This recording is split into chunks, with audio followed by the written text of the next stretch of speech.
But ask yourselves this: if the network out there is there to serve you, how are you serving it right now? How are you nurturing this network that you have? How are you helping people, not when you need them, but help them constantly and think ahead of time? Like, help good people that are helping others, help impactful people that are impacting the world. And Welcome to Unstoppable Podcast with Harry Sardinas, inspiring conversations with influential millionaires, investors, thought leaders, entrepreneurs who are making a massive difference with their innovative products and services, and sharing the challenges and wisdom of how they sold their first million.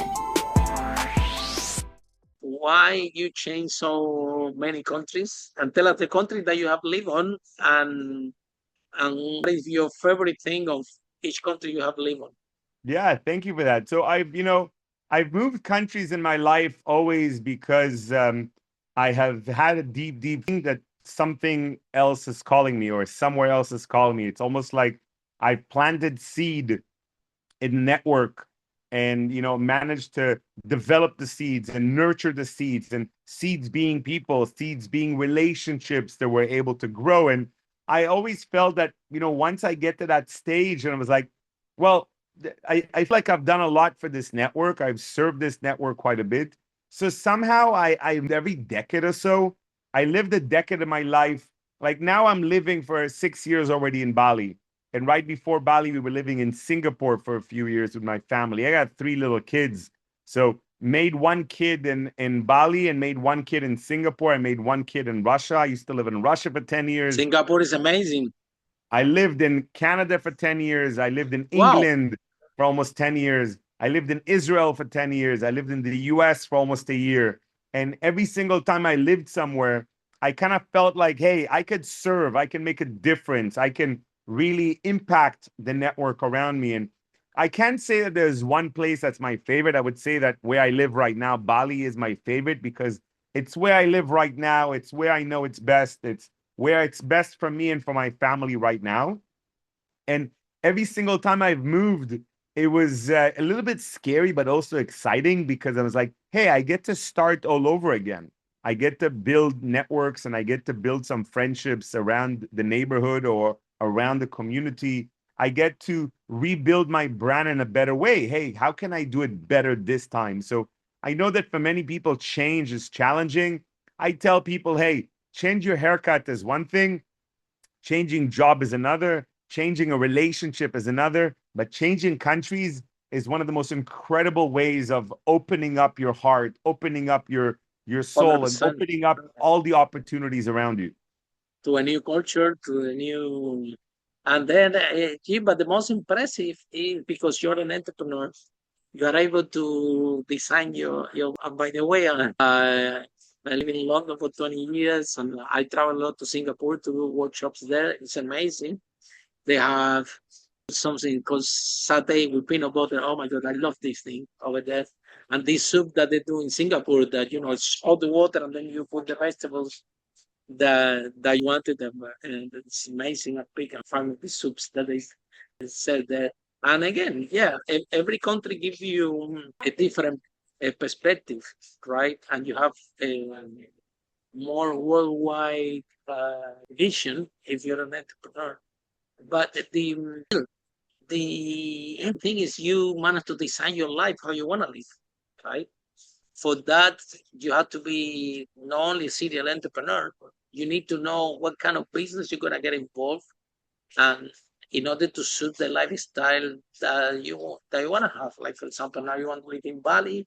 Well, clearly you can own a restaurant in UK, because if you own a restaurant in UK, it's the type of business that you have to be at least around to manage the operation. So how you realize that, okay, I'm an entrepreneur, but I cannot be involved in all businesses. I need to choose businesses that suit my lifestyle. And today you're in Bali, but if in the next 4 years you want to move, I don't know, to South Africa, you need to, you have the foundation that allow you to do that, that give you the freedom to move.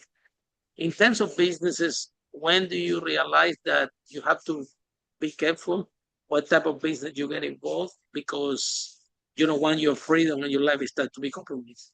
I think that in general, we can think ahead. We can plan ahead a little bit. And it's not about planning exact steps, but it's thinking, hey, in 2, 3 years, if I could live anywhere in the world, where would I live and why? And in my case, for example, I just turned 47 a few weeks ago, and I made a decision that if I have the choice and everything works out and life just moves that way, by the time I'm 50, I'd like to live in Japan.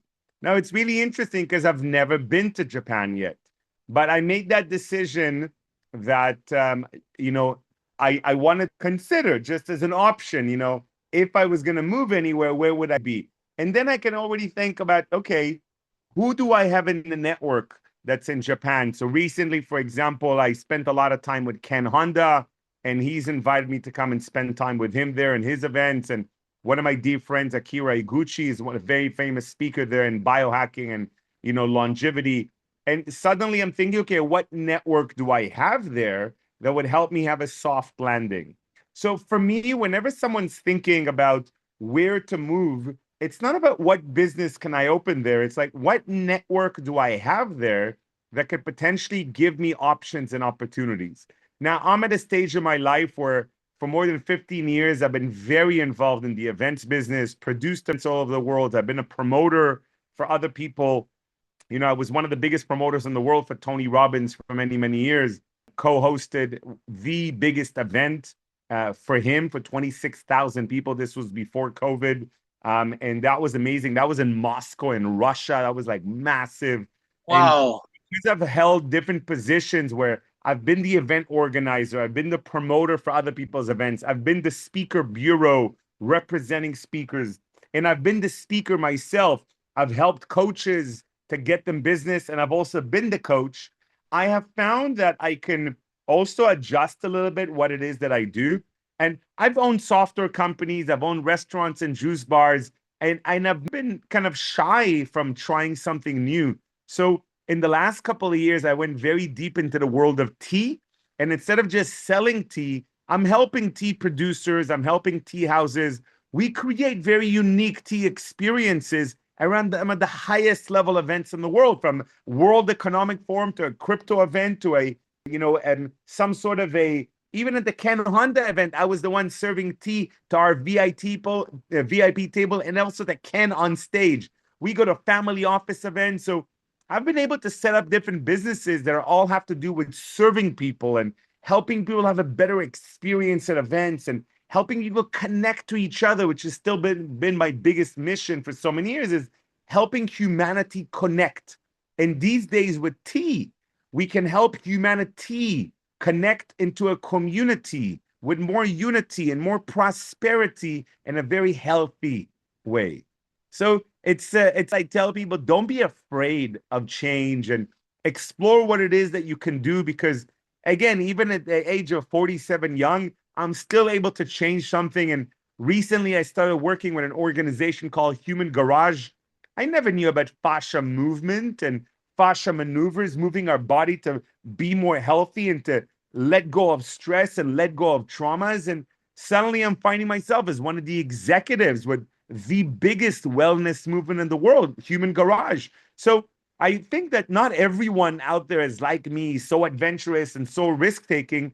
But ask yourselves this: if the network out there is there to serve you, how are you serving it right now? How are you nurturing this network that you have? How are you helping people, not when you need them, but help them constantly and think ahead of time? Like, help good people that are helping others, help impactful people that are impacting the world. And one day you might need to call upon them because you're suddenly in a new country or you're in a new industry, and that's the person that's going to have your back.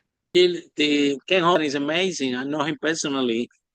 One social friend, and so kind and so humble that is it's luxury to be around his energy. Then regarding the events and the network, there was at some point in my life as an entrepreneur that I realized that You don't focus in your brand and your network. If you only focus to know that and to build that, then you can plug any business into that. So sometimes we have the priority wrong. We want to just do the business and make money. Whether what this we found with first time founders, they are all passionate about the product. My product is the best. My product is gonna solve the world. My product is amazing. Where you see second time founders that they are more focus in sales and marketing, they understand if they have the right marketing strategy and the sales process, they will be able to plug a product that skill set and make money. However, the third time founders, they're thinking exactly like you. See, they are thinking, okay, what if we don't build the community? What if we don't build the network first? Then we design a marketing and sales strategy to communicate with that network. And finally, even that network is going to tell us what kind of product they want to buy, how much they want to pay. And then you bring the product there, which is completely different dynamic like it used to be before you, because when you started your career as an entrepreneur, those gigs that you have on the side, they were the opposite dynamic, right? You have a product, you want to sell it, you want to make some money. So tell us, and you started this podcast and you say network is everything. So when you have that breakthrough that, oh, I'm doing everything, processing in the Yeah, so it's such a beautiful question because I've been moving around the world. You know, I'm an immigrant since the age of 10 when my family decided they wanted to immigrate to Canada, and I didn't understand what the word networking was back then, of course. But at the age of 18, I already started listening to Tony Robbins. Back then, I was buying his CDs, and he didn't talk too much about networking, but he did speak about the network. And back then, I already started understanding that it's really important to build relationships. Now, imagine I'm an immigrant. I don't speak English very well back then. I'm an introvert by nature. So suddenly telling me that I need to start networking was like, oh my God, like my biggest fear.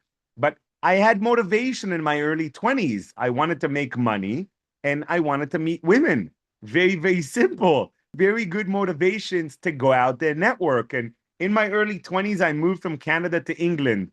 So imagine I'm in my 20s. I got no friends. I just moved to a new city. There is no Facebook. There is no social media yet. So I had to figure out, how do you build networks? How do you connect to people? And I've tried it all. I've experimented a lot. It was really only in my 30s when I moved from England to Russia that a local university said to me, hey, can you come and teach a class about networking? I'm like, teach a class? Like, one, I've never been to university myself, so I can't really teach at a university. And second, I don't know how to teach it. Why are you asking me? And they said, well, so many of our students know you, and they said that you would be the best at teaching it. I was like, okay, I'm flattered. I'll come in. And they even offered to pay me. And that was quite flattering in my early 30s to be paid to speak about something that I had to basically figure out. And I've made more mistakes than most people I can imagine. And back then, I didn't know what I know today. Today, I'm certain that I'm the #1 student in the world in the arts and sciences of human networking. I'm a scientist when it comes to human connection. I've been studying and I've coined quantum networking mechanics. Follow us for more interviews with world's most influential, audacious entrepreneurs that overcame challenges and adversity, providing you with the blueprint of how they sold their first million so you can grow your business exponentially.